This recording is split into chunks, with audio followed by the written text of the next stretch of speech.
Moïse dans la providence de la restauration. Nous allons étudier le cours de Moïse, mais avant tout, il nous faut comprendre la direction de la providence.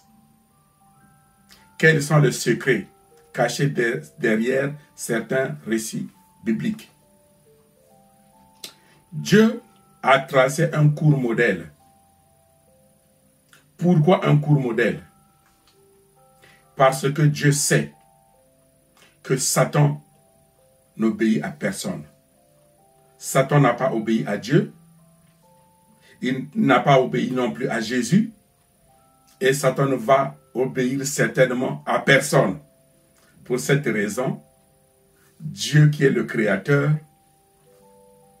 a posé un cours modèle, une formule que quiconque veut subjuguer Satan doit suivre. Donc le cours de Jacob est devenu le cours modèle parce que Dieu c'est le Créateur, il a fait ce plan pour subjuguer Satan, pour le capituler. Voilà pourquoi nous allons voir que Jacob a subjugué Ésaü. Ésaü est dans la position de Satan et Jacob dans la position d'Adam. Donc le fait que Ésaü a subjugué, et Jacob plutôt a subjugué Ésaü, cela prouve que Jacob a subjugué Satan. C'est le modèle que Moïse va suivre et c'est le même modèle que Jésus aussi va suivre. Jacob, c'est au niveau de la tribu de la famille. Moïse, c'est au niveau national. Et Jésus, c'est au niveau mondial. Mais les trois suivent le même cours modèle. Actuellement, nous allons vous prouver la comparaison. Si quelqu'un a des doutes, nous voulons prouver que les trois personnes ont suivi le même cours modèle. Nous allons faire la comparaison. Par exemple, quand Adam est tombé, c'était quoi? Parce que Adam et Ève n'avaient pas eu foi en la parole de Dieu. Ils n'ont pas eu foi en la parole de Dieu, ils ont écouté la parole de Satan que la parole de Dieu. Donc, pour indemniser cela, Jacob s'est battu avec l'ange sur la montagne de Yabok. Il s'est battu avec l'ange et il a gagné et il a obtenu le nom de Israël. Et Moïse aussi s'est battu avec l'ange au prix de sa vie. Et aussi Jésus a eu les tentations pendant la période de ces 40 jours de jeûne. Satan est venu le tenter. C'était un combat. Et ils ont indemnisé cela. Donc, ils ont gagné. Ça, c'est le premier point. Deuxième point, la nature déchue est dérivée de la chute physique et la chute spirituelle. Pour surmonter la nature déchue, Jacob a acheté le droit de naissance auprès de son grand frère Ésaü en lui vendant le pain et le potage aux lentilles, ce qui symbolisait la chair et le sang, ce qui symbolisait plutôt la chair et l'esprit. Moïse a donné au peuple juif dans le désert la manne et la caille, qui symbolisaient aussi la chair et l'esprit, pour surmonter la nature déchue. Et Jésus a dit, si vous ne mangez de ma chair et boire mon sang, vous n'êtes pas qualifié pour le royaume. Et cela symbolise la chair et le sang pour surmonter la nature déchue. Troisième point. Après la chute de l'homme, même quand l'homme est mort, son corps est toujours esclave de Satan. Même quand on meurt, le corps de l'homme après la chute appartient à Satan. Donc voilà pourquoi, pour indemniser cela, Jacob a été embaumé pendant 40 jours. On a fait des prières et des prières 40 jours pour se séparer de cette condition. Et Moïse, dans le désert aussi, l'ange Gabriel s'est battu avec Satan pour récupérer son corps, qui n'a pas été retrouvé. Et pareillement pour Jésus, 3 jours dans la tombe, après le 3e jour, le corps de Jésus n'a pas été retrouvé. Tout cela, c'est pour indemniser la chute qui a fait que le corps de l'homme doit appartenir à Satan après la chute. Et cela a été indemnisé. 4e, ici, ce sont des aspects numériques.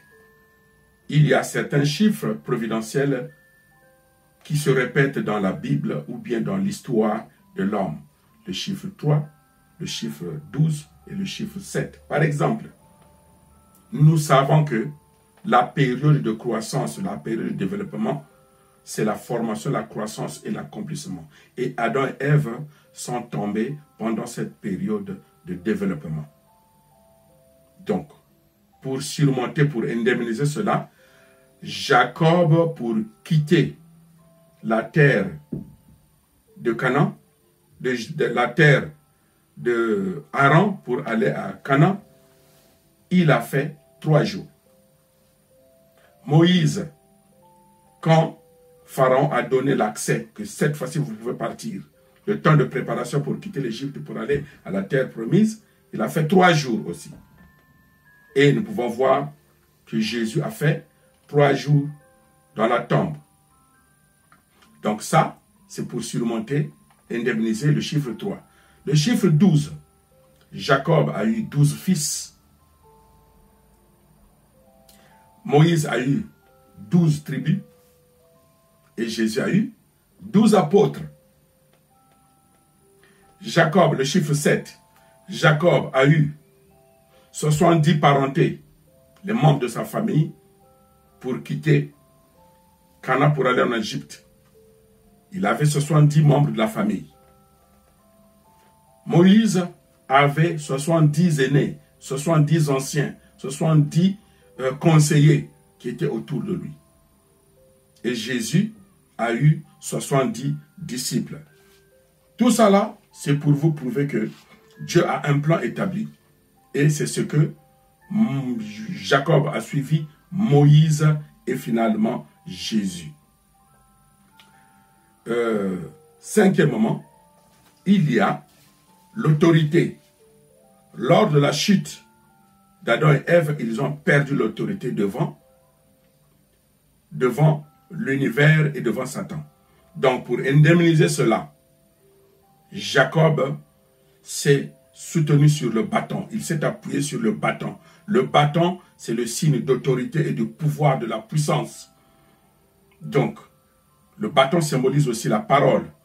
Donc, Jacob s'est soutenu sur, il s'est appuyé plutôt sur le bâton pour aller vers son frère. Moïse, pour traverser la mer Rouge aussi, il a utilisé le bâton qui est un signe d'autorité. Et Jésus, nous lisons dans l'Apocalypse, il va subjuguer le monde de Satan substantiellement avec le sceptre de fer. 6e, il y a la coopération entre mère et fils. Ève a péché et les conséquences du péché d'Ève a porté le fruit sur les enfants. Le fils aîné a tué le cadet. C'était les conséquences, le fruit posé par Ève, et cela a eu les conséquences sur les enfants. Donc, pour indemniser cela, il faut qu'il y ait une coopération entre une mère et son fils.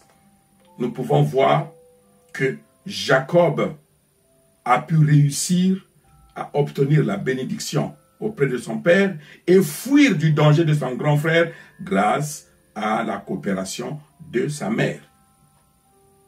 Moïse aussi, au temps de Pharaon, devrait être tué. Mais grâce à la coopération de sa mère, Moïse a vécu et c'est sa propre mère qui l'a éduqué, qui l'a élevé, malgré qu'il était dans le palais de Pharaon, mais il a été élevé par sa propre mère. Donc la coopération mère-fils fils. Et Jésus aussi a fui le danger auprès de Hérode. Hérode allait le tuer, mais par la coopération de sa mère, ils ont fui, ils sont allés se cacher en Égypte. Voilà la coopération mère-fils. Septième moment, depuis la chute d'Adam et Ève, le monde est tombé dans les mains de Satan. Ce que la Bible dit, Satan est le Dieu de ce monde et le prince de ce monde. Donc, pour indemniser cela, Jacob doit quitter la terre de Haran pour aller à Canaan. Haran symbolisant le monde satanique et Canaan symbolisant le monde céleste. Pareillement, Moïse doit quitter l'Égypte qui symbolisait le monde déchu, satanique, pour aller à la terre promise qui symbolisait le monde céleste. Et Jésus, par sa propre vie, substantiellement, devrait transformer le monde déchu au monde idéal en se sacrifiant lui-même. Et le dernier point 8, nous voyons que depuis la chute d'Adam et Ève, l'homme ne fait que multiplier le mal. L'homme vit dans le mal et il confond le bien et le mal. Il ne sait pas. Donc, pour indemniser cela, il faut détruire le monde du mal. Il faut détruire le monde du mal. Jacob a enterré les idoles de son oncle Laban pour mettre fin à l'histoire du mal. Moïse a détruit le veau d'or dans le désert. Et Jésus doit détruire le monde, ce monde déchu, ce monde satanique, ce monde du mal, pour transférer cela au monde du bien, pour que l'homme ne vive que dans le bien. Vous voyez que le cours de Moïse est très différent de tous les cours que nous avons déjà vus. Et aussi, Dieu ne fait pas ce qu'il veut, à qui il veut et quand il veut. Pour cette raison, Jésus a dit, le Fils de l'homme ne fait pas ce qu'il veut. Le Fils de l'homme ne fait rien si cela ne vient du Père. Donc Jésus suit le cours de Moïse. Moïse a suivi le cours de Jacob. Et le cours de Jacob, la réussite de Jacob, cela ne venait pas de ses propres efforts.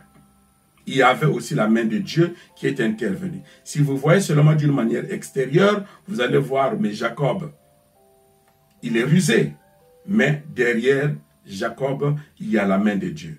Et si vous voulez subjuguer Satan, aujourd'hui ou demain, suivez le cours de Jacob. Extérieurement, ça paraît bizarre, mais il faut comprendre.